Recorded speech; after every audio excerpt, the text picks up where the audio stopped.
Hey guys, welcome back to Vertical Momentum. I'm your host, Richard Kaufman, also known as the Comeback Coach. Guys, it is such an honor and a treat to be able to hang out with these two gentlemen. I've been so looking forward to them coming on the show. And guys, if you're a veteran like me, if you had problems or are you about to transition out of the military, these gentlemen are actually going to teach you how to successfully transition out of the military. Now, their podcast is in my top 5 of all time, and that's up there with Jocko, Ed Milet, Patrick Bet-David. So, guys, if you don't know their podcast, by the end of this, you're going to want to definitely check out their podcast. And this episode is actually being sponsored by Monster Energy, and also my new book that came out. It's being sponsored by the new podcast book that's changing the podcasting world. And I'm going to tell you how you can spend $30 and get over $1,000 in bonuses. And that'll be at the end. So, guys, welcome to the show. How are you guys doing? And how is your day going today? We're doing very well. Thanks for asking. My oldest is getting her braces off today. So we have a monumental day here in the Vogel household. I'm sure she's going to be very, very happy and smiling for every picture now. So let me ask you guys a question before we even get going, because I do have a traumatic brain injury. And if I don't ask the question, I'm going to forget. What are your guys' definition of resiliency? And you can go either way. Dan, you want to go first? Sure. Are you familiar with Rudyard Kipling? Yes, and I've read over 6,000 books, and his are some of the stuff that I actually love the most. Yeah, there's that poem "If," and that whole poem is about resiliency. But when I think about it, there's the part where he talks about when you've got nothing left. Your body and your mind and your spirit is just worn out. And the only thing that you've got left is the will inside you that says, hold on. That's resiliency to me. Roger, what is your opinion? And you're going to make me have to top that. So I co-sign on that. Also, just to kind of bend the metaphor a little bit more, being resilient is having that slack that's automatically built in. So you have the ability to adjust. Because if you're overly rigid, then there's no slack left to give, right? So you'll be breakable. Man, I love that. I love both your answers. So let's hop in the DeLorean. Let's go back into the Wayback Machine. Tell us a little bit about you guys, where you come from, a little bit about your military experience, and then we'll talk a little bit about what you guys got going on now. I don't care who goes first. I'm going to let you guys fight it out. Well, if we're doing the DeLorean, then that means we're going back to the Reagan administration, which is how long Dan and I have been friends. So if we're really doing the origin. How did you guys meet, first of all? So we're both Army brats. We grew up in many places, of course, but particularly in Fayetteville, Fort Bragg area, which is where our villain origin story begins. So did you say Vietnam? We did indeed, also known as Fayetteville. Yes. Now I got to say, one of my best friends actually has a business in Fayetteville, Ballish Woodworks. He's also an Army dude. So if you guys need any woodworks, we've got him on Facebook. Yep. He's out in Vietnam. Yeah, perfect. So Dan and I grew up one street apart. He's a couple grades ahead of me, but we're about a year apart. And we grew up playing in the creek in the backyard behind my house. There's a little cool water spring that ran through the back, so not a whole lot of snakes or real danger, just frogs and crayfish. And that we hit it off down there. Him and his big brother too, of course. So yeah. So what was it like from both of you guys? Because what is it like growing up as military brats? Because I found either two ways. Either if you grow up a military brat, either you hate the military way and you go the Jimi Hendrix, Janis Joplin way, or you go the military route. So what was it like growing up as military brat? They both died young. Is that comparison done on purpose or what? Yeah, I mean, ODs, really? That's what we're going with? I loved it. I absolutely loved being a kid and my dad being in the military. I mean, I grew up all over the world, I mean, I was born in what was West Germany at the time. And then, I mean, wherever my dad went, I mean, we went along. So Israel, Tunisia, Jordan, Egypt, all over the Sinai and Middle East. I even spent a year in Canada, of all places. Well, my dad was a teacher at the War College up there. Yes, yeah. Faraway lands like Canada. But yeah, I've always loved traveling ever since I was a little kid. There's cool places to go and lots of different food to eat. And yeah, I mean, every day is an adventure. Comes back to food. Always. Yeah, likewise. I also got a nice little stint in a country that doesn't exist anymore, known as West Germany. We kind of bounce back and forth between Fayetteville, Colorado Springs, and that kind of brings it back to Dan and I's friendship. I mean, we lived together as, elementary school age kids, went away for about 4 years or so, and then converged back on Fayetteville. And so we did high school, a little bit of middle school together as well. But yeah, I certainly agree with Dan on all that. I loved being the new kid whenever I showed up in, grade school, whatever age. Every kid's going to be different. I've got 4 kids, and we've moved every 2 years for most of their lives. And, there's kind of mixed feelings on the whole thing. They like the adventure, but man, it's hard to grow roots sometimes. Okay. So since we ended with Raj, we're going to start with Roger. We all know that recruiters tell the truth 100% of the time. Oh yeah. Yeah. Tell us your recruiting story and what was it like joining in the military, and why did you choose the branch that you did choose? Man, these are all the same questions we ask our guests, Dan. So where did I get this? I don't know. Yeah. So again, the aforementioned, my father was a career Army officer. So it's interesting. When I was going through high school, I was a decent student. I didn't really apply myself as well as I should have, but I mean, most of the hardware is at least average. I was an athlete. I played all the sports. I did all the things. I was an Eagle Scout. So I was really interested in working with my hands and being outdoors and competition, all the stuff. But to be honest, I never really thought of doing anything other than the Army. It was just kind of weird. But as I was watching as an upperclassman, a lot of my friends were going off to, or I should say getting accepted rather, to a lot of the real top colleges. And they had a real plan to go off to do something. And to me, it always just seemed kind of like a no-brainer. Like, why would I want to do anything other than the Army? So, I guess the die was cast for me at a very young age. So I did ROTC. So I went to East Carolina University, also known as the Harvard of Eastern North Carolina. And I did Great 4 years. They got an awesome football team too. I like ECS. I don't know about awesome. That's you're too kind. Yes.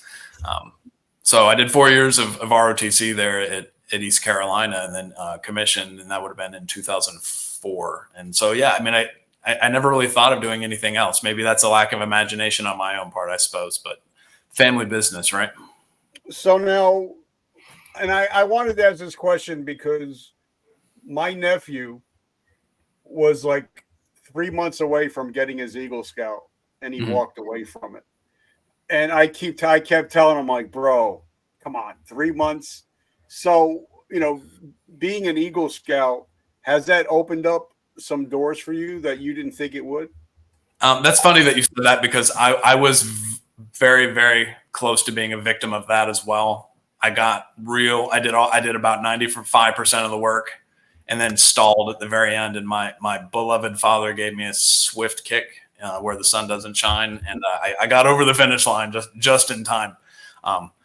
As far as opening doors, I mean, I guess there is a little bit of a network. It's probably not as strong as it used to be, because I mean, I'd have to look at the numbers, I suppose, but I imagine there's far fewer Eagle Scouts now than in times past.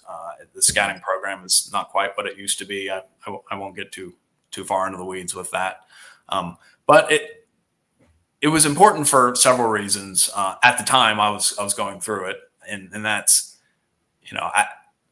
I learned how to finish the job. And again, I did that with a little bit of extra motivation from my father, but it was a valuable lesson in finishing the job. And if you're going to put the work in, like, take credit for it, which was also kind of a skill and a mindset that I took into my Army career, where it's, if you're going to do the work, you may as well get credit for it. And the same thing goes for your subordinates too. If they're going to put in the work, then, they deserve to be recognized for that. And my daughter, she's 13. Well, she'll be 13, and she's been in Girl Scouts since she's been like 5. And I'm telling her, just stick with it. Mm-hmm. And you can use so many different life lessons, but you also learn, especially that last year or two, you learn a lot about project management, which is going to help you a lot when you get into the civilian sector. So, Dan, come on, brother, talk to us about your recruiting story, how and why you became a Levin Bang Bang. I can't wait to hear this. Yeah, because you haven't heard it before. I was a pretty good student in school. If the subject interested me, then I was all over it, and I would ace it with flying colors. But if it didn't interest me, like math and science, particularly math, I was not interested, and my grades reflected that. So I knew probably my junior year in high school, I was like, I am not going to college. I'm not ready for this. I wasn't mature enough. I didn't have the grades for it. And I was like, my dad has built an amazing career out of his time in uniform. Let me at least give it a shot. Give me some experience, give me a paycheck, and just get me out in the world and see something different. This was in 98, 97. So I went up to the school recruiter. Sergeant McBride was a finance guy. And I told him exactly what I wanted to do. And he was like, this is awesome. I don't have to put any sort of work into this whatsoever. So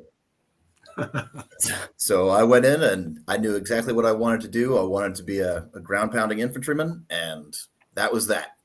Plenty of people tried to convince me to get a different job. And I was like, nope, this is it. This is it for me. So did you take, because for me, I was a wild child. I joined at 17. My hair was down on my ass. I had blonde hair, earrings. I was way out of control. But once I got to basic and I realized it was just a mind fuck, I excelled at it because I knew it was just a game. And like Triple H says, it's time to play the game. And I played the game really well. So did you take to the military quickly when you first got there? It helped that I already knew, some of what to expect. But honestly, I was kind of a ghost for basic training. By the time I graduated, my senior drill sergeant Campbell, big hulking dude, scared the crap out of everybody. He had no idea who I was. He knew who my battle buddy was because my battle buddy was another big and very loud individual who got us in trouble from day one to graduation day. But I loved it. I mean, the training, the discipline, the uniformity, obviously being able to go to the range and shoot as much as I wanted and being able to blow stuff up. That was all great too. And again, this is before 9/11. So, you don't really think about what's ahead, especially when you're, 18 years old. So. Now, Raj, what about you? When you got in, what year did you get in, and what was your experience going through your initial training? Yeah, sure. So I started ROTC the fall of 2000. I signed a 4-year contract in the following spring. So I want to say March of 2001, I signed up for a 4-year ROTC scholarship, which would lead to a contract of, I believe it was 4 years active service and then an additional 4, I believe, in active reserve. So of note, again, if you've noticed the timeline, that was in the spring of 2001. So from the time I signed a ROTC scholarship in spring of 01 until the time I commissioned in the summer of 04, we had started not one, but 2 wars. So, life comes at you fast, right? Which again, I signed up. I requested to be. I wanted infantry was my first choice. They gave me artillery, which was my second, but they let me get my station of choice, which was Fort Bragg, because I did want to jump out of airplanes for some ungodly reason. So when I showed up to the artillery officer basic course in August of 2004, I mean, things were obviously going sideways in Iraq by then. And I reported into the 82nd Airborne Division the following January. And I was deployed sitting on an OP in Afghanistan about 90 days later. So again, life comes at you fast. My actual basic course that I did there at Fort Sill, Oklahoma, was a provisional course, meaning they were increasing the output of artillery officers at the time. So it wasn't even a forecasted course. They kind of threw it together at the last minute. So, I mean, everything about it was very hurried. And if we got any former artillerymen out there, there's a lot that goes on there, academic wise, that I was not really anticipating. I was more interested in doing all the physical stuff and shooting the cannons and all that, but there's a lot of nerdery involved in gunnery in the artillery school that I wasn't quite prepared for, but I kind of muddled my way through it. And yeah, like I said, reported into the 82nd, and right after that, combat. So, all right. So let me ask a question to both you guys, because I sent you my book and you guys know my story. Yeah. 9/11 turned my whole world around, changed my life. And actually, if I go stand on my front porch, I'm actually standing in the shadows where the Twin Towers once stood. So, and we had people in the buildings that day that were friends of ours. So 9/11 totally, it wrecked me, but it also saved me. So talk to us what it was like September 10th, being in the military, around the military. Yeah. And then what it was like September 11th, being in the military or being around the military. Dan, I think that one, you're best to answer that one. Yeah. Our unit was out in the field doing a team live fire exercise, and this was my first time, my first opportunity to be a team leader. I was a specialist at the time, and all the other teams the other teams in the platoon had already gone through, and I was talking to the other team leaders, about, what to expect and, how they approached this, how they approached that, because I was going through first thing in the morning. I was the next team in the chute. So, I mean, it wasn't on anybody's radar. I went to bed that night, September 10th, knowing that Ed McCaffrey had just had a horrible leg-shattering injury that apparently everybody was talking about, and yep. I wanted to see it. I wanted to see it because everybody talked about how gruesome it was, and I was wondering how it was going to change this Super Bowl champion's career, And the next morning, got up, September 11th. We're first in the chute and do the dry run through. And now we're about halfway through the blank run through, and they call, ceasefire, go back to the start point. And I'm thinking, oh man, I really screwed this up. This is my first opportunity as a team leader. I'm going to get, sent back to the start, and, platoon sergeant's going to be like, you're not ready for this. We're going to get an NCO from another platoon or another company to come in here and take your spot. So I was pretty worked up about it. We get back to the start point, and the entire company has been pulled in from the woods, and the company commander is rallying everybody together. And he's got, I don't know, people don't really remember these anymore, but there was a little TV, a little yep. small black and white TV with a screen that was, that big, but the TV itself was long, and he had it. Yeah, and he had it plugged in, and he was like, he told us very, very briefly once the company was assembled, something terrible has just happened. Who has family in New York City? And there were a couple of guys, because I was up at Fort Drum. There's a large, New York native population in the 10th Mountain Division. And there were a couple of guys. And so the XO pulled them off to the side. And I found out later he was letting them call their families to kind of, check and see what was going on. And then he turned on the TV, and through grainy footage, we saw what had happened. And I remember my platoon sergeant was standing, behind me, offset a little bit. And I just heard him say some very platoon sergeant things about how the world had just changed forever and we were going to war. Yeah. Did y'all know about the one that had crash landed yet at that point? No, only the ones that had hit the tower. We didn't find out later until later about the one that had crashed in Pennsylvania and the one that had hit the Pentagon. The Pentagon, right. Yeah, that was Shanksburg, Pennsylvania, and yeah. But real quick, and then I want to get Roger's opinion. And I talk to people, and I'm like, your life changes when I was 17 when I signed my will, and up to when I signed the paperwork up to including my life.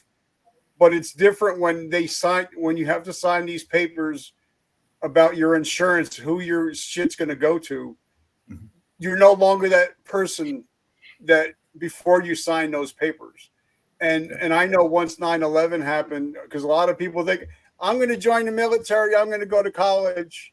And then the pucker factor hit real hard once you realize, hey, I'm probably going somewhere. So I had less than a year left in the Army. It was crap or get off the pot decision time for me. And I was using that series of field training exercises to see if I wanted to continue and make it a career or if I was just going to get out. Because I had initially enlisted for 4 years and I was just over 3 years at that point. So I had to make a decision within the next couple of months as to whether I was going to, get out and go to school, which is what I had initially enlisted for, or if I was going to make it a career. And I re-enlisted about September 14th, September 15th. Me and my buddy Chad Fuller, he and I re-enlisted together because we knew that the world was changing and we wanted to be there for it. All right, so David, let me just ask you, because leading a platoon or a squad on September 10th became a lot different leading a squad after September 11th, because now you're realizing, hey, if I don't do the right thing, these guys might not go home. Oh yeah. And that's when I became a leader of men, because that's when I'm like, I got to make sure that these guys go home to their families. So it was a lot different from September 10th to September 11th, right? Oh yeah. I mean, it went from, us shooting crazy Ivans on the team and squad live fire lanes to we're going to be shooting at real people very, very soon. And that is completely that changes the way you approach things, because those people aren't just going to take it lying down. They're going to be shooting back at you. And it's not going to be miles gear. So everything became a lot more serious very, very, very quickly. Yeah. So wait a minute, you mean not everybody had a God gun? We can't just take the batteries out of our miles and live. I could tell you some stories about guys with shave keys, but that maybe for another time. Dan's also being modest. Dan, tell them about your experience in the Balkans, because I think that kind of helped shape your worldview on such things. That's true. 11. Yeah. I actually went off to basic training in '98 because I did the delayed entry program, so that I could spend one last summer with my friends, like this clown. But Almost immediately upon getting to Fort Drum, our battalion, 1st of the 87th, was on a company rotation to Bosnia. And we geared up very quickly. We deployed to Bosnia in the late winter, early spring of '99, and almost immediately, we replaced our Charlie company, and they were like, "Oh man, you guys are going to pull some tower guard. You're going to go to the MWR. You're going to go." Famous last words, yes. Yeah, you're going to spend the next 6 months, screwing around and spending money that you shouldn't be spending. And about a week after they ripped out, we started bombing Kosovo. And yes, that changed some things. Yeah. There was a lot of turmoil in the Balkans in the 90s. And already there was already a lot of turmoil between Serbia, Croatia, and Bosnia. And then when we started bombing Kosovo, then it got a lot more intense. And we weren't pulling tower guard. No. And we weren't traipsing around from chow hall to chow hall. We were running escorts and clearing minefields and all sorts of crazy stuff. So you weren't just sitting in the barracks playing Halo and playing Madden? No, I don't even think those games were out yet. It would have been what, Nintendo 64? the old load bone, the PlayStation, as in one. PS1. Yeah. Wow. Yeah, so some of the guys had some of those, and it was usually the RTO or the FO, the guys that never actually went anywhere. No, they were the ones that sat back playing the video games. Yeah, that's not true. They both are RTO and our. Dan, I was stationed in Germany for a while, but I've never been so fucking cold until I was at Fort Drum. That's the coldest place I've ever been, with ice storms like every other day. So, guys, if you ever get a chance to go to Fort Drum, don't. If you get a chance, don't. Yeah, I got off the bus. This kid who pretty much grew up in his formative years in North Carolina. I got off the bus in late December of '98 in shorts and flip-flops and a t-shirt, and then there was snow up to my waist.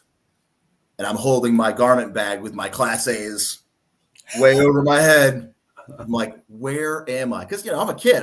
This is, really pre-internet sort of age, I thought New York was like New York City. I was like, what is going on? I'm in the middle of nowhere. Yeah. So Raj, talk to us about your experience post 9/11. And of course, and I told you guys before we get on, we don't tell war stories here. That's not what I do. I leave that up to Jago. Yep. I don't do any OPSEC shit because I don't want to get jammed up. But talk to us what it was like after 9/11. So I'm a sophomore at the Harvard of Eastern North Carolina. Somebody dips their head into. I was still doing a lot of my general ed requirements, so I think I was in like a health class or something. And somebody sticks their head into the room, and it's like the 8 o'clock in the morning class. Because I was always behind the power curve. I always got the worst times for classes because I registered late every time. That's another story for another day. Somebody sticks their head in the room and says, "Hey, a plane just crashed into one of the World Trade Centers," and we're all just sitting there in a classroom in North Carolina, going, "Well, that's kind of weird, but okay, I don't know what to do with that information." So I had a break in between that class. So that class concludes, probably about 9 a.m. or so. And I hop on the bus to ride back to my neighborhood because I had a 2 or 3 hour break in between classes. And by the time I got back to my room to turn on the TV to see what was going on, I just missed the second plane hitting. And so I'm kind of watching the aftermath of that. So again, I'm a sophomore. I'm in MS2 in ROTC, and I'm just kind of scratching my head saying, I don't know what this means, other than I know we're going to war with someone and it affects me somehow. The remaining, year and a half, or correction, 2 years of ROTC I had after that definitely got more serious, I should say. And then again, it wasn't too much longer after that where we invaded Iraq. And so that kind of escalated things as well. So it kind of went from being a ROTC is a thing that you do because it's a great elective and it's an easy A, right? To no, we actually have to learn this stuff because most of us are going to be leading soldiers probably in frontline units sooner rather than later. So definitely go ahead. You are currently still in the military, so we're not going to be talking about anything in particular. So, and this is now it's June of 2024. So you'll probably be getting out soon, and you'll be transitioning out and we're going to be talking about that. But Dan, how many years did you put in? And of course, you guys have been deployed multiple times, and we're not going to talk about that at all. But how many years did you put in, and why did you get out? I was in for 23 years and 11 days. The 11 days is important. I was ready to get out at about year 18. I had multiple back surgeries. I was just tired, physically and mentally exhausted. I did not enjoy the unit that I was in and what they were doing, what the job was there. I know it's crazy to say, but there are people who enjoy Fort Polk. I was not one of them. But it made it worse that I really didn't enjoy the job that I had there that last year that I was there. I had just gotten custody of my son. He had some issues, but I was just tired. I was just absolutely tired. And so my next orders came down, and it was to go back to Benning for yet another trip. And I was very, very fortunate that while I was in processing, there was a sergeant major there at the in-processing center, and I don't know, saw something he liked and talked to me and was like, I want you to come and work for me. And that was the best thing that could have happened for me, because I was recovering from my back surgery. I was a single dad of a special needs kid. And his faith in me and the mission that he gave me a new sense of direction and purpose, and gave me the will to hold on for what ended up being the longest stabilized period of my entire career, all the way up to 2021. But it was time.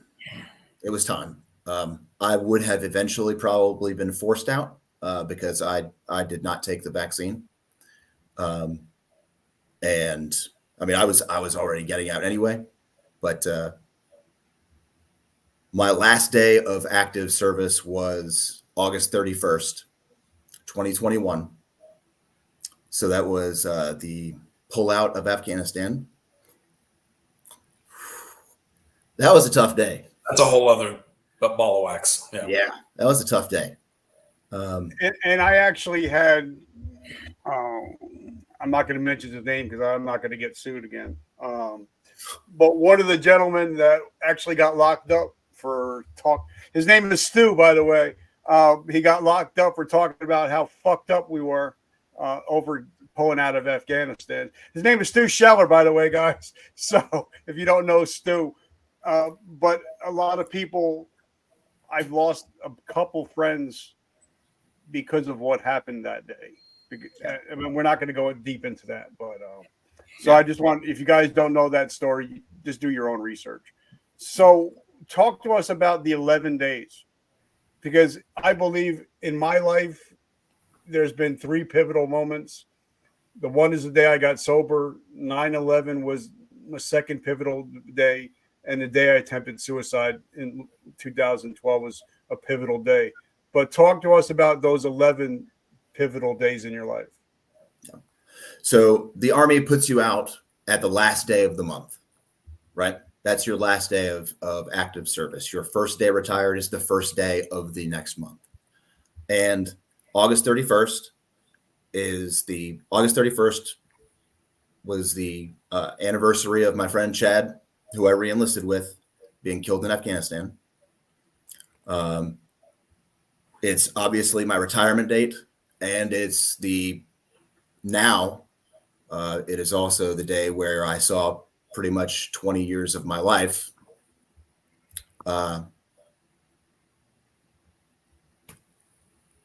forfeited, so those 11 days that took me over the 23-year mark all the way up to August 31st. That's those 11 days all bring me up to all those things. All right, so let me ask you a question. Like I said, this might be some hard stuff, but this is the reason why this show is here, because we talk about the hard shit. And for me, I did, for some reason, 23 seems like a very popular number on this call today. I did 23 years. I got hurt on duty, lost my vision, or else I would have done 30. But the hardest moment for me is when they took my ID and said, "You're no longer Sergeant Kaufman." Well, I've spent the last 23 years after being given a second chance on 9/11 to become the ultimate soldier. And now you're telling me I'm no longer Sergeant Kaufman. Well, who's Richard? Who are we when we finally have to hang up that uniform for the last time? Because if our recruiter never said, "Hey, Rich, hey guys, you have a shelf life." Yeah. We don't prepare because we're young, dumb, and full of cum, and we think we're going to live forever. But there's a moment when you have to hang up that uniform, and now you're no longer that thing. Like, yeah. I know when I got pulled over, if I got pulled over driving, I never showed my driver's license. Everything was my military ID. That's who I was, and that was my identity. But when you don't have that identity anymore, for a lot of people, either they end up looking at the bottom of a bottle, yeah, or at the end of a barrel. Yeah. And the only reason I bring this up is because my friend Sergeant Nick talks about is no matter how many years you put in, 2 years, 23, when you step off base, the military doesn't give a shit about you. Your phone stops ringing. You don't have a mission. A lot of the times you don't have money coming in. And you become a man or a woman on an island. And you think the world's going to open up to you because you did 23 years or because you were so-and-so rank. But now you're Private Joe fucking Snuffy on the street. It doesn't compute that next day when you get out. So can you talk about what your transitioning was actually like? It was weird because when I got out, the whole, the Army gives you quite a bit of time to prepare for, transitioning out of the military. And, there's all the classes and all the briefings and this, that, and the other. Skill bridge. Yeah. Yeah. When I was getting out, we were locked down. All those briefings, all those classes, all that, training and counseling and what have you, that was gone. I would get an email with a slide deck from some GS civilian saying, "Here you go, read this over and I'll put you, I'll check the block for you." So that was interesting. I didn't mind it so much because I didn't want to go sit in those briefings anyway, where somebody always has a stupid question. And I don't care what anybody says. Yes, there are such things as stupid questions. And when I got out, like when I was done and I was heading out for my retirement leave and I was coming back to Fayetteville, it didn't really hit me that I was done. I turned off all my alarms, because I don't have to wake up on time anymore. Put the uniform in the closet where it gathers dust, and I didn't even have any pictures or anything set up. The only thing that I had was my service flag. I got a case for my service flag, and I put that above the fireplace. That was the only thing that I had up for months. And I did a lot of reading and I did a lot of sleeping. Caught up on a lot of the books that I had been telling myself to read, and I slept. And Like I didn't really think about anything for quite some time until it was almost like you said, when I went in to go get the retirement ID. And I already had a fabulous beard going on. And the lady at the ID center, because it was a few days before my ID expired, she was like, "You're not going to be able to get back on post for the next few days until your retirement ID kicks in." And I was like, "Okay, well, I mean, I don't need to come back on post really for a while anyway." And then as I was driving home, I was like, this is the first time in my life, my entire life, that I would not be able to get onto a military post. And that's when it all started hitting me, like, holy crap. You know, I was 41 at the time. I was like, 41 years and change I have been in the military. And now, for the first time, I can't go on post. I can't go on any military installation just by showing my military ID. That was a weird feeling. It was a weird feeling. All right, Rod. So let's talk, because you're going to be transitioning out, and of course, you and Dan have been friends since the world began, and you've seen some of the struggles that he's gone through, and I'm sure you've talked to many people. So when did you start the transitioning thought in your mind, and what steps have you started to take, knowing, well, the transition date is coming? Because I tell everybody, failure to plan is planning to fail, and you have somebody in your life that has gone through it already. So what steps, and how long do you think people that are getting out of the military, because we have a lot of active duty servicemen and women listening to our show, how long ahead should they start preparing to get out? And what are some of the steps should they take to start preparing to get out? Yeah. Wow. That's a lot of questions. So I'm retiring right at 20. I wanted to do maybe 1 or 2 years more, but just for family reasons, we wanted to go ahead and call it. I mentioned before how many times we've moved. We're ready to grow some roots so my kids can finally get settled down and not have to go to a new school every 2 years. So that was the main reason why I chose to retire when I did. And, as we record this today, I'm less than a week out from my terminal leave starting. So for all intents and purposes, I'm done here. So first, how long out should we start? Well, again, probably about 2 years from today. 2 years ago, that's kind of when my wife and I had that road to Damascus discussion where we decided that this would be the right thing to do. I'm also, I don't want to bleed all over the airwaves here, but my body's wearing down pretty bad. 20 years of jumping out of airplanes is catching up with me. So, we're getting out for all the right reasons, the way we see it. So about 2 years is when I really started to make that mental and emotional transition, at least kind of at the lead edge there on what this was going to look like. So that kind of brings us to today. Last summer, I did a fellowship with a pretty amazing nonprofit organization called the Honor Foundation. If you're familiar with them, they basically do.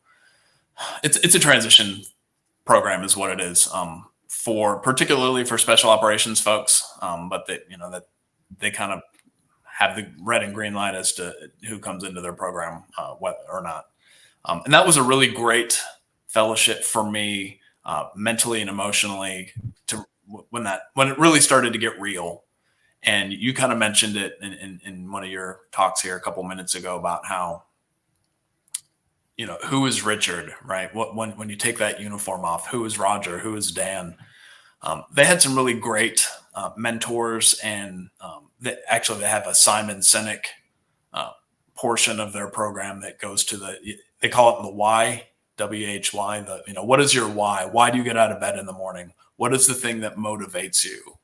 And for a lot of us servicemen and women, that why is often dictated to us. If you don't come up with it on your own, the DoD will hand it to you. Your why is to take care of your subordinates and to get after your superiors, lines of effort and their missions, right? Well, when that day comes where you take that uniform off, you got to come up with your own why.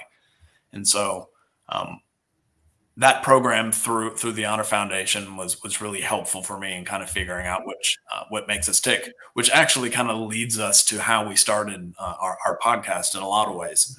I was up in Boston last summer for a TBI clinic, just kind of another plug. The Red Sox Foundation has several sub programs within it, and one of them is the combat. So that's comprehensive brain.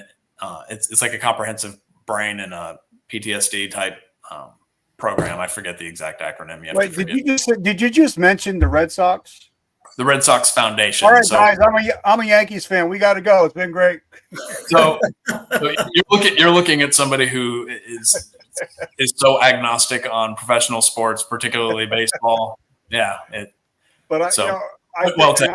I'm very familiar with them, with that organization, and people don't realize what having a TBI is really like.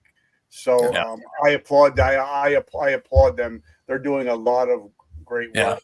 Yeah. I probably just outed myself. I've had so many TBIs, I can't remember what the acronym stands for. So I'm not much of an endorsement there. I'm sorry. So anyway, I'm up in Boston, so I'm simultaneously doing this TBI. It's like a week-long comprehensive health assessment where through Harvard and through Mass General, you're getting all these really great specialists who are taking a look at you and doing all things. So I'm up there in a hotel in Charlestown in Boston, and I'm doing my simultaneous Honor Foundation fellowship. And I was talking to some really smart, amazing people who put a couple ideas in my head. And I knew I wanted to do something involving veterans, but I wasn't sure what that was exactly. And so I'm just tortured sitting in my hotel room. What does this look like? What does it look like? And I get off the phone with a really great guy who, like I said, put some wild ideas in my head. And I pick up my phone and I text Dan and just say something to the effect of, "Hey, Dan, do you want to start a nonprofit with me doing something involving veterans?" And what do you say, Dan? I text you back and said, "Call me." So I call Dan, and then I'll let you take it from here. Okay. He asked about starting a 501c3 to help veterans in some way, shape, or form. And I said, "Why don't we do a podcast?" And we started talking for hours and hours a day with many different ideas. This is something that I had been thinking about for quite some time, even before I retired, but especially after I retired. I had taken off the uniform, but I mean, when you're born into service, that's not something that you can take off. It's always going to be with you. And so I pitched the idea to Roger, and over the next weeks, months of talking for more hours than his lovely wife would like to say, we formulated our plan on how to go about this. I want to ask you a question because I don't want to forget this, and I think it's very important. You hear a lot, so many people or so many in the military, you hear about TBIs, you hear about PTSD a lot.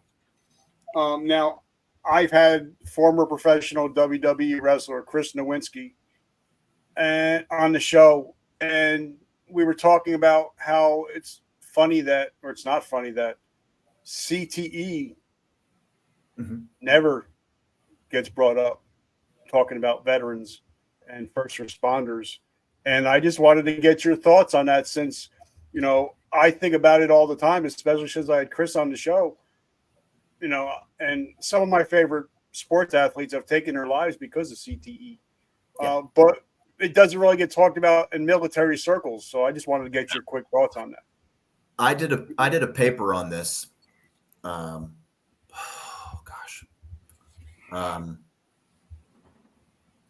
wrote a paper on this in 2013, 2014, talking about how CTE was rising in the mental health issues of sports, professional athletes and things like that. And obviously that's an issue. But why don't we talk about it with veterans? And what I came to is that sports figures tend to be put on a pedestal, and they are seen by the vast majority of people as, regardless of their personal lives, they are seen as, titans. They're seen as heroes. Kids have posters of them up on their wall, and they write their autobiographies, and they're in all the commercials and things like that. So when something happens to them, it garners immediate support. Veterans or, service members are not seen in that same life or in that same light. We get told that, we're heroes and thank you for your service, and hey, happy Veterans Day, happy Memorial Day, things like that. But the rest of the time, we're just seen as this big amorphous sort of blob. Maybe it's because there's so many of us. Maybe it's because so few veterans are in public life. So few former service members are big in the private sector or in the civilian world. Maybe there's just too many of us. But I think that is the biggest issue, that it's not talked about. We don't want to see our warriors as vulnerable. We don't want to see the veteran community as damaged, and that their service hurt them in this way. I think that's the wrong approach. But the reason why I bring it up is because I'm a big sports guy, and I always loved Junior Seau. Yeah. And when he took his life, and his daughter said, "Daddy, if you would have only said something." And for me, talking to veterans and first responders, sometimes we don't say something until it's too late. And that's why I started this show. And obviously that's why you guys are doing what you're doing. But I just wanted to say, the military, we are the ultimate minority. 1 to 2% of the whole population are veterans. We are the ultimate minority, even though we don't get noticed as being the ultimate minority. Less than 0.5%. Less than 0.5%. Wow. I think the last thing I saw was 0.03%. It's crazy. So like I said, I just wanted to put that out there, because I know on this show, that's something that we talk about is, CTE. We also talk about how veterans and first responders see and do shit that no normal person should ever see and do. And, we talk about PTSD, but we really never talk about the moral injury. Yeah. Or we don't talk about how your friend's not coming home, but you came home and now you have to deal with that shit.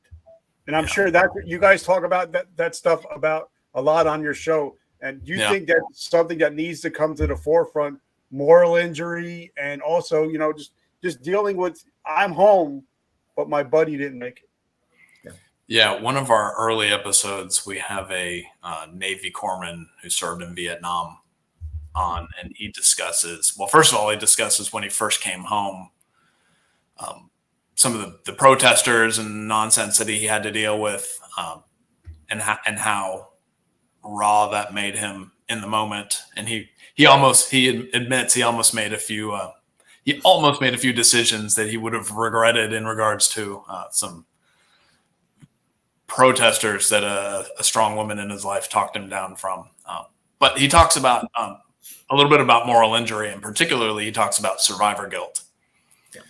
And he talks about how, I mean, I'd have to look at the dates, Dan. He came home in the early 70s. And I forget which year exactly, but it fast forward all the way to about 2001, 2002 is when they had their first, I think it was supposed to be 2001, and of all things, 9/11 postponed it. So I want to say 2002. They had their first reunion of all the corpsmen that he had served with, who were, still with us, of course. And that was really the first time sitting down with those gentlemen and talking through a lot of this. Was the first time he was ever really able to let go of his survivor guilt. And so, and Dan and I are not licensed medical professionals, mental health or otherwise.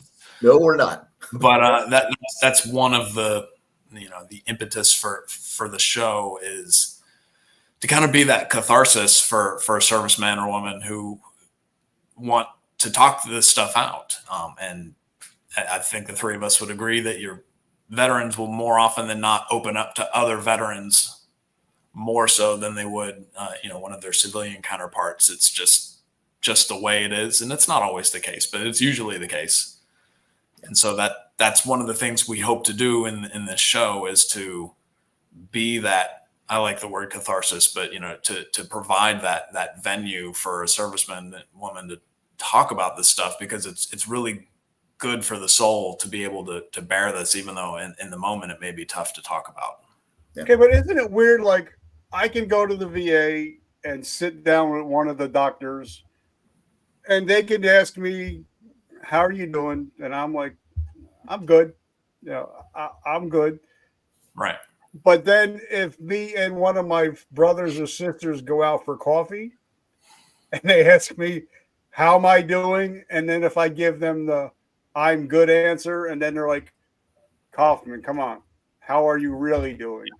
I can become a blubbering idiot, and I can tell them exactly how I'm feeling, because I know that whether it's Army, Navy, Air, whatever, we all raised our right hand, and we all know what the other person has gone through, and we're willing to open up. So how important do you think it is, just for even like us just doing this, to be able to say, I can call you up. I know I can be like, "Hey, Dan, Raj, I'm struggling today. Can we hop on a phone call?"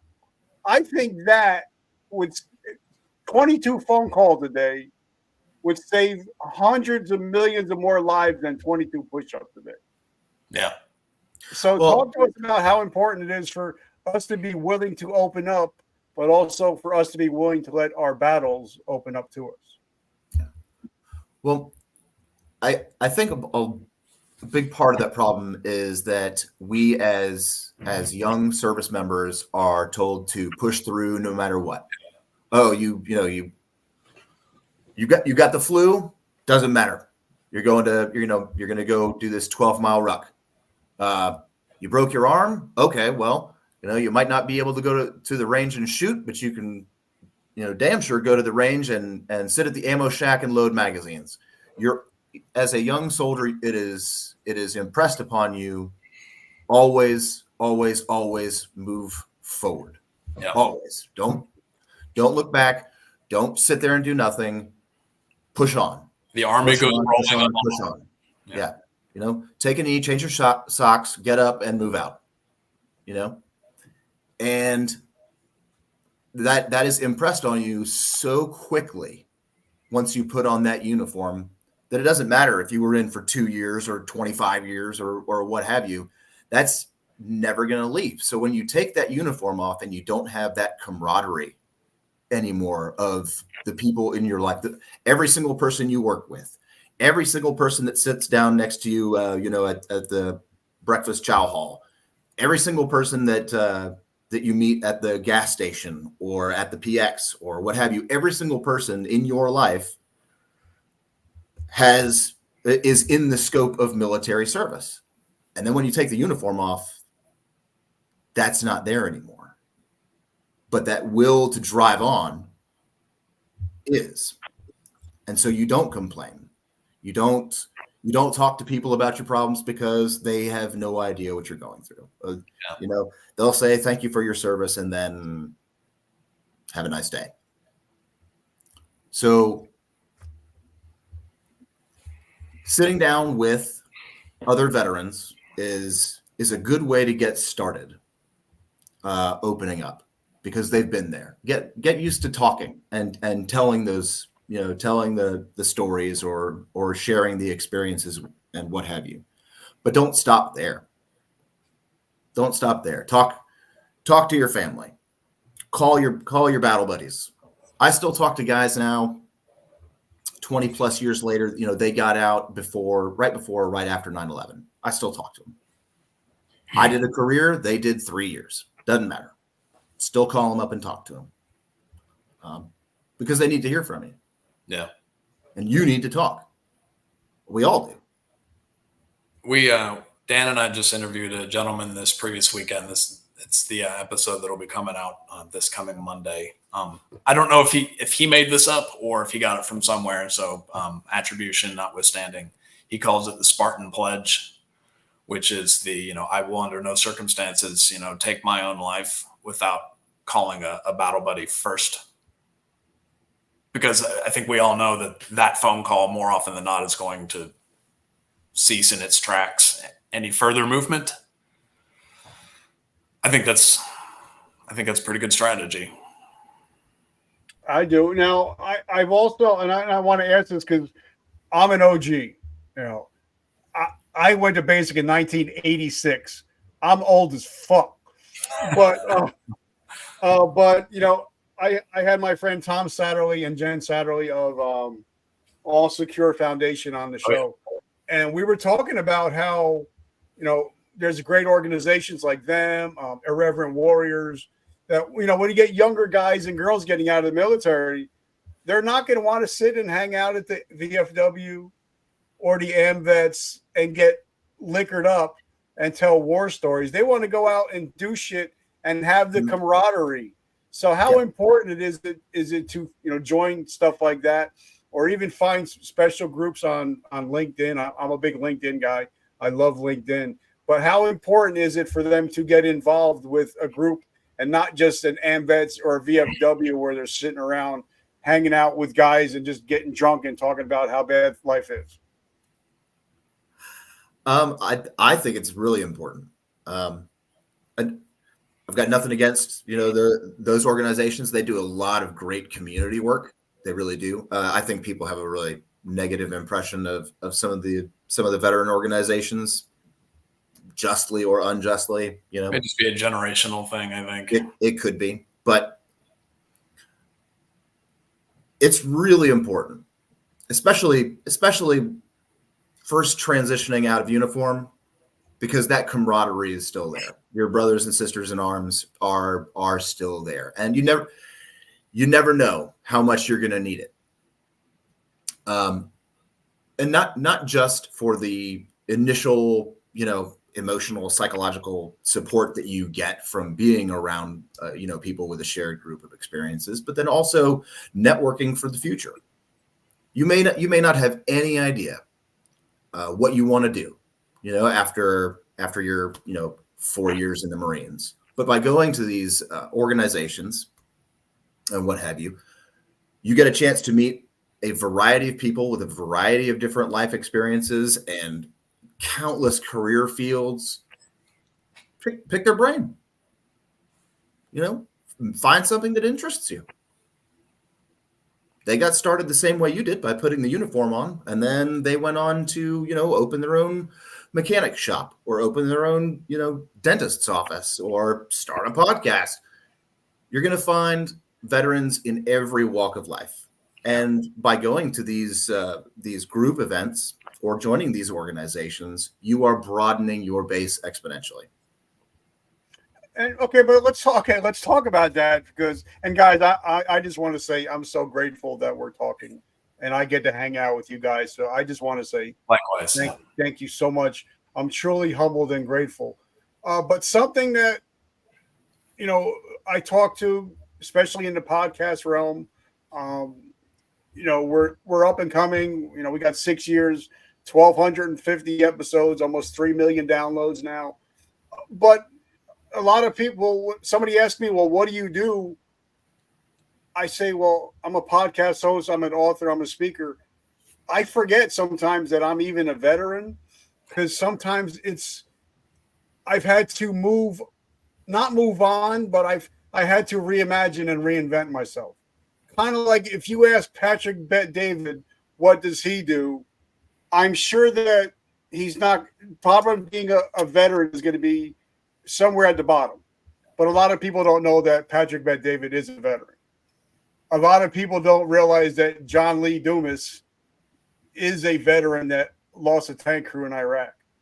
A lot of people don't realize that Robert Kiyosaki flew helicopters in Vietnam. But a lot of them have moved on and done things in uniform and out of uniform. So how important is it for you when you guys talk to people to reimagine and reinvent themselves, and not just be that one guy that's been out of the military for 20 years, still rocking the camo, and not doing anything else but being a veteran? I've listened to several of your podcasts, and there are a few that you released a few weeks ago.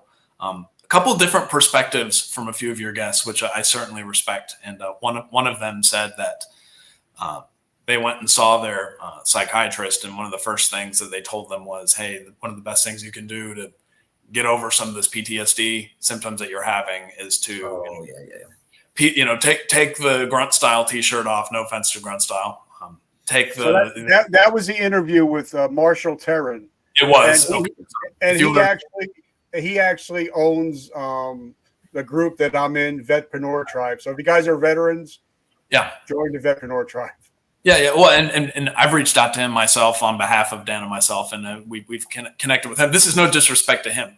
My point is that it's going to be different for everybody, and so don't make being a veteran your personality. If that is the thing that you need to do in order to move past trauma or whatever mental block that you may have, then God bless you, please do it. However, if that is intrinsically linked with you, like I think I would speak for Dan and myself when I'd say that's the case for us. We're brats and we did this for more than 20 years. Yeah. I don't know if I can safely decouple that from myself. So maybe that's part of my personality, maybe not. Yeah. Generational military families, it kind of is a part of you. I mean, it's a part of your DNA. And you are linked to that service, but it doesn't have to be all of you. It's not you in your entirety. You are other things. Yeah. I mean, you're an author, a podcaster, a veteran, a sports fan, a father. You are so many things other than just a guy that wore the uniform. And I think people need to figure out what else they are. Yeah. And I don't think that that's necessarily just for veterans. I think that that's for pretty much everybody. Realize that you are not just one thing. And I think entrepreneurship is a great thing for veterans, because a lot of us suck as employees. Let's just be honest. Because, a lot of us, you get to the workstation, everybody gets there at 9. We're there at 8:30. We're already working where they're still sitting around the water cooler. And then we're working when they go home, and we're sitting there looking like, wait a minute, we still got shit to do. Where are you guys going? Are you going home? So I think, entrepreneurship, whether it's podcasting, whether it's starting a business, is great for certain veterans, as long as you can learn how to follow an SOP like you did when you were in the military. Right. And a lot of people, like my friend Stephen Eugene Kuhn told me, if you're going to be a business owner, and if you don't have a business plan, you have a hobby. If you've been in the military more than 8 minutes, we all know how to do a 9-line. or an SOP. But I see a lot of people, even if they start a podcast, they don't have standard operating procedures, and then they wonder why they fail. So the long-winded question is, when you guys started your podcast, which I love, like I said, it's my top 5, what positives did you bring from the military to your podcast? Okay. I mean, I think number one is just the relatability. That gets back to what we were discussing before. Veterans more likely to open up to another veteran than anybody else in that. And you even mentioned it, when you go talk to your psychiatrist at the VA or whatever, it's the incentives, right? So the incentive structure that's built in to you talking to your psychiatrist is going to be different than it is when you're talking to a child or talking to a spouse or talking to the guy down the street and then talking to another veteran. I mean, you're bringing some of that, those incentives, you're bringing that to the conversation. And so we think the relatability is probably the biggest piece. What else do you think, Dan?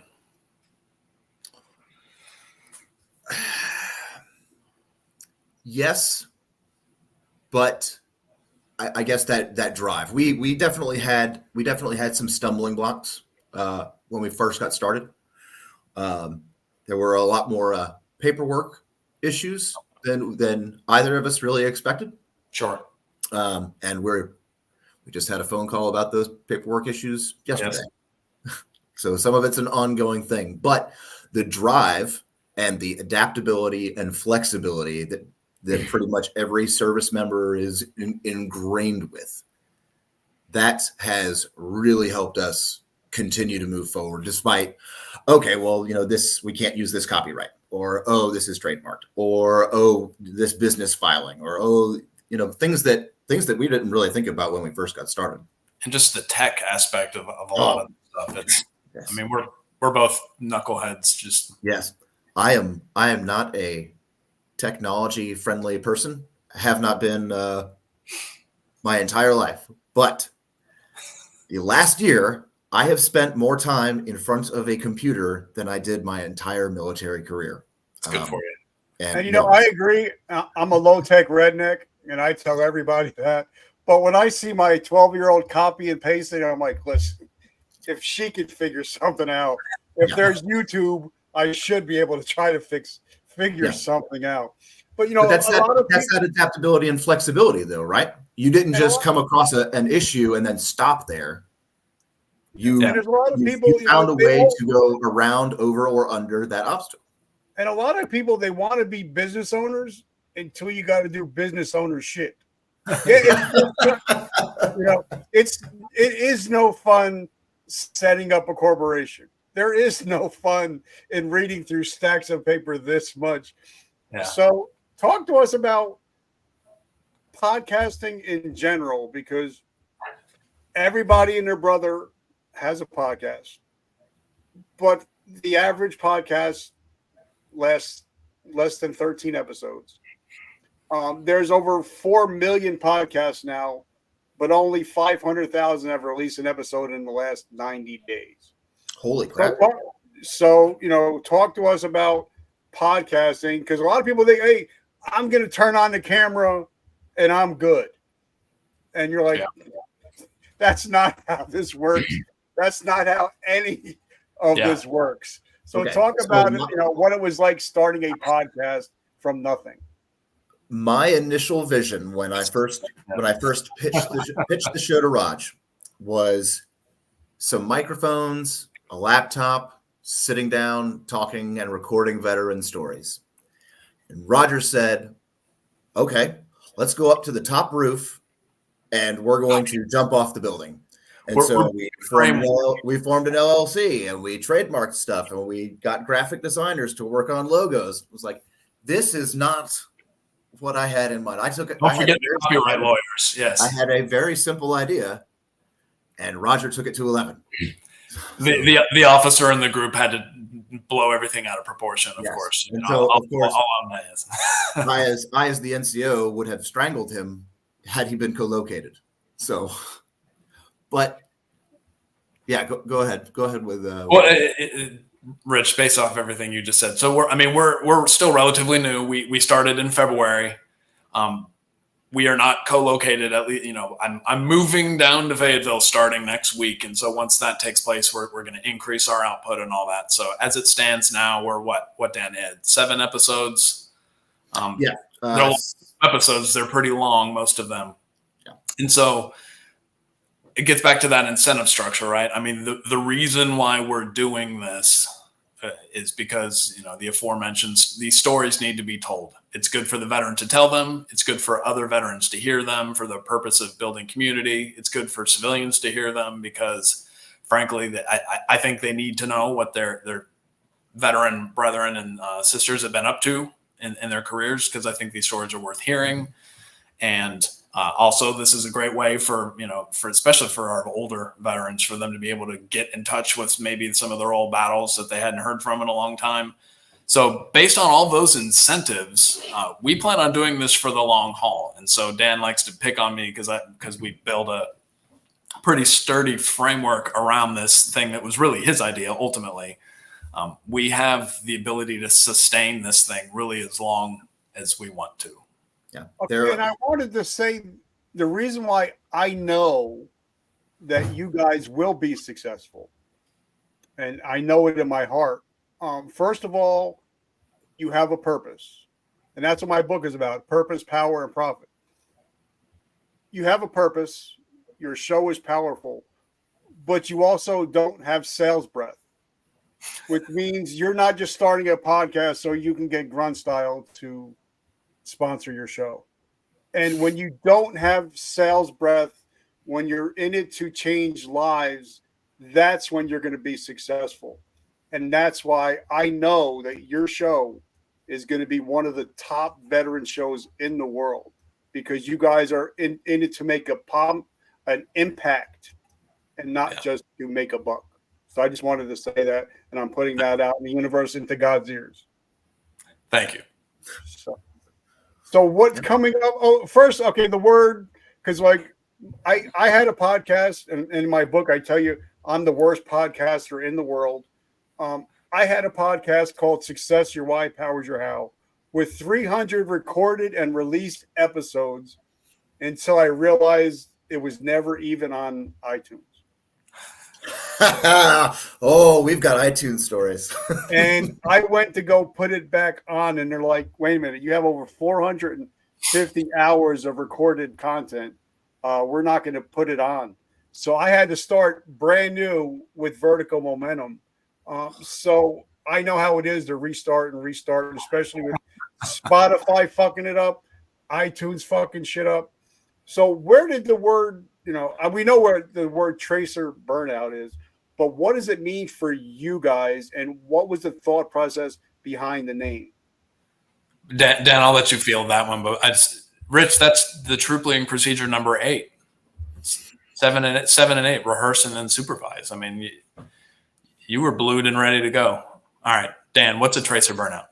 Okay, so we came up with several lists of ideas. We wanted to keep it, the name of the podcast, military themed, and we wanted to keep it fairly familiar to all services, right?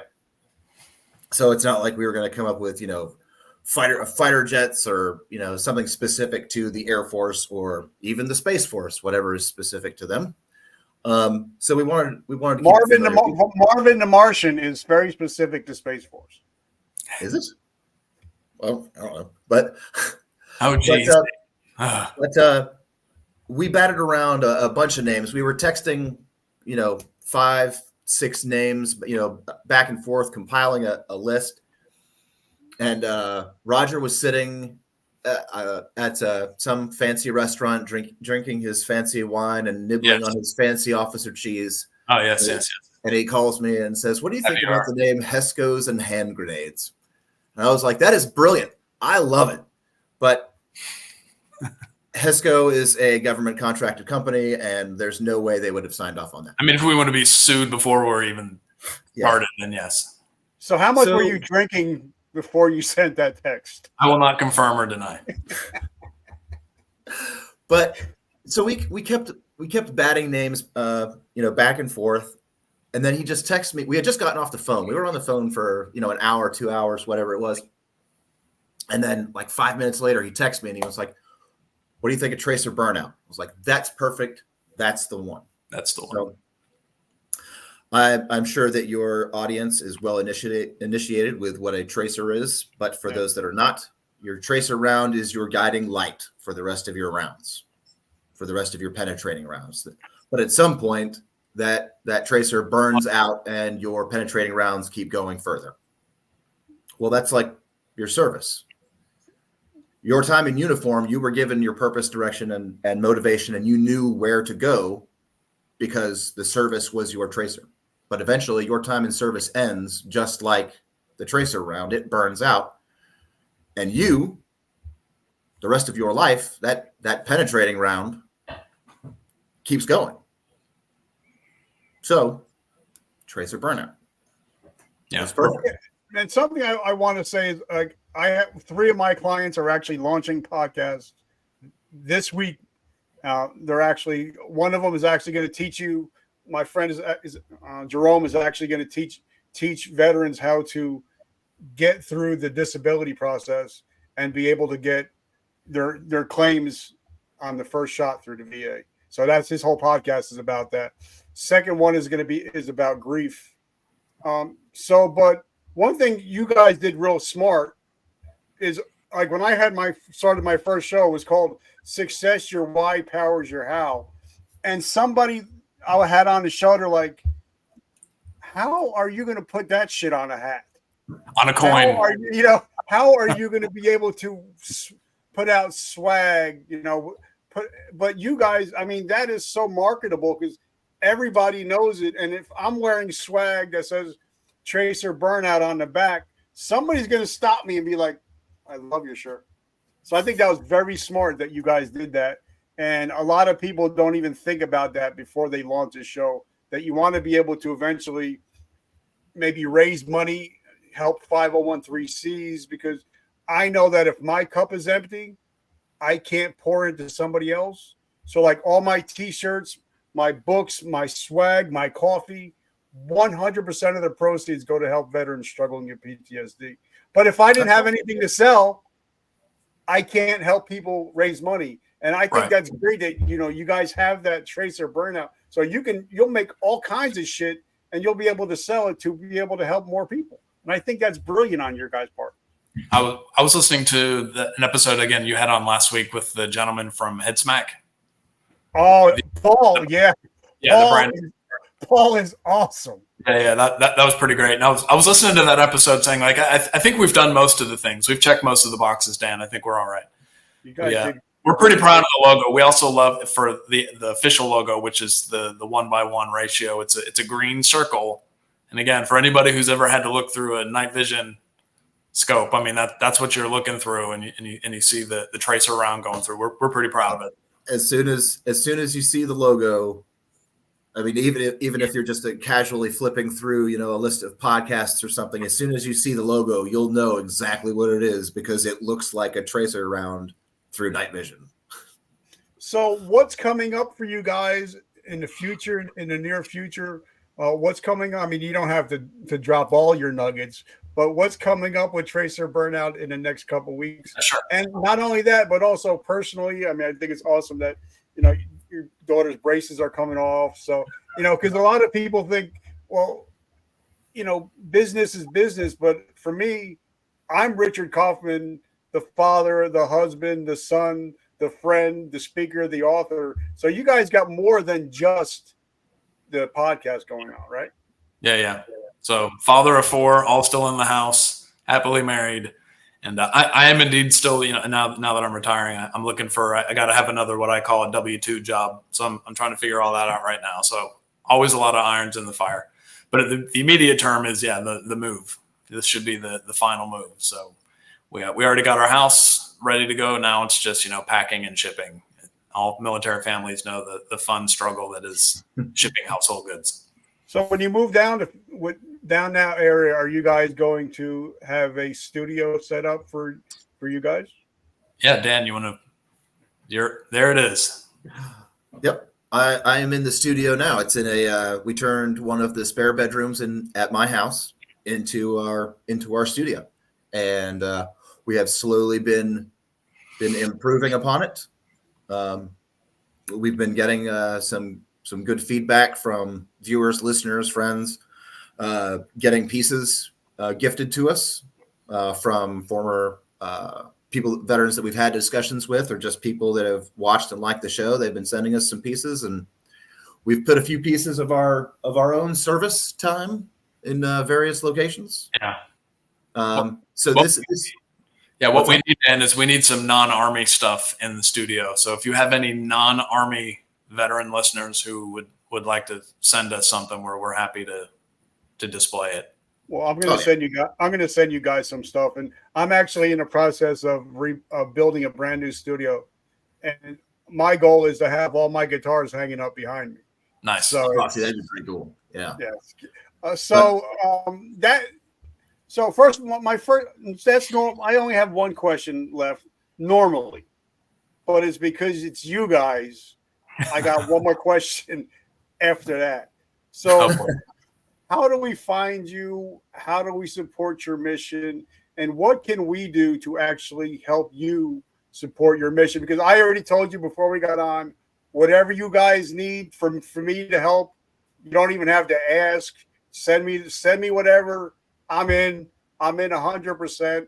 I'm 100% behind Tracer Burnout and you guys.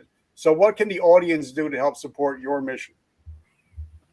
Well, the easiest and simplest answer to that is, just download and or stream the show. We're on all the major and most of the minor podcast platforms. Mm-hmm. We're on YouTube, and we do have a presence on Rumble as well. For anybody who's grumble about YouTube, we are on Rumble as well. So just consuming the show is the first and foremost. We also have a website, tracerburnout.com. We have merch. I've got my t-shirt here. We're doing it through a print. I'm trying to remember what the cool little acronym is, but it's like a print to order type place. So we don't have a whole lot. We don't have any inventory. It's whatever you buy, you get to pick whatever color shirt you want. We have a couple different variations, and they keep most of the proceeds, and then we get some coming back our way. So I think we'd eventually like to partner up with a great veteran-owned business that prints all their own shirts and all that stuff. So I got one. Yeah, perfect. And they actually make all of our swag, and they're called Really Designs. My friends Ginger and David, they've been making our swag for the last 6 years. So we're interested. I'll hook you guys up, and this way you guys can chat. Awesome. So my last question is, and I may be wrong, I may be off base, but I believe in my Lord and Savior Jesus Christ. Without him, I wouldn't be here. He's guiding this show. So I may be wrong, like I said, but how important is faith to you guys? Well, Dan, I've been doing most of the talking. You go ahead. It's important to both of us. Yeah. It's important to both of us. We both grew up in Christian households. We've both had our own struggles with our faith, but you can't go through 20 years of war and come out the other side and not realize the power, right? Yeah.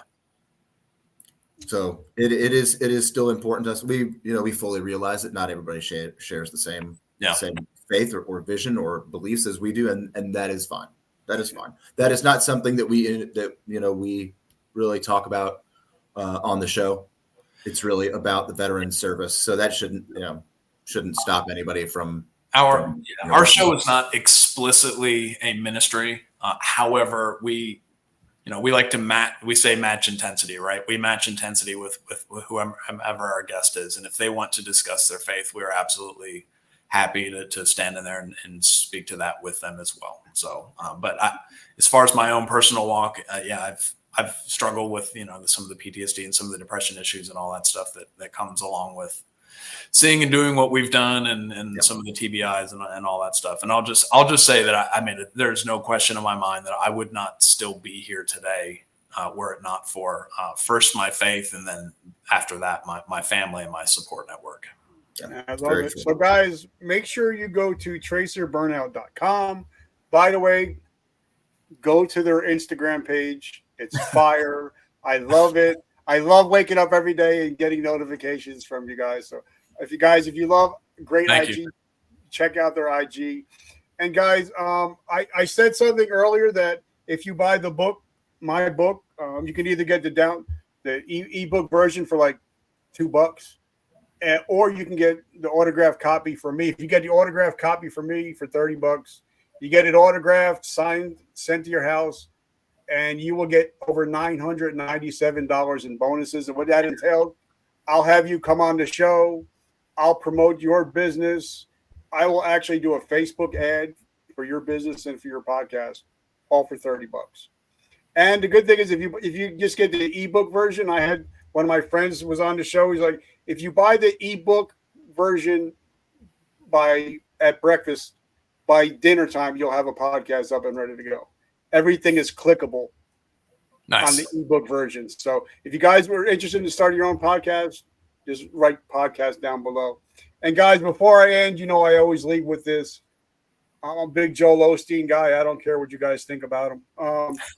But something that he resonates with me, and I say it on every show, is every day we wake up, we have a choice. We can be a victim of our past, or we can be a victor of our present and our future. And if you guys listen to this podcast, you guys are victors and no longer victims. So I love you guys. Thank you for always showing up. Guys, thank you so much. I'm so humbled and grateful that I can call you friends and brothers, and whatever I can do to help support your mission, I'm in 100%, no strings attached ever. Well, awesome. Thank you so much for this opportunity. Thank you for having us. Yeah. All right, guys. Well, keep kicking ass. And I guess I'm going to be coming down to Vietnam in November to help my friend. We're doing this commercial because he's an adaptive athlete, and we're trying to get him into the next Olympics. So it'll be awesome. In November in North Carolina. So maybe I'll come and hang out with you guys. Maybe we'll all meet up with Kurt. We can all go out for dinner with Kurt. There you go. All right, guys. Well, have a great week. You too. You too, man. Be good. And remember, vertical momentum, the only way to go is up. I love you guys. Have an amazing day.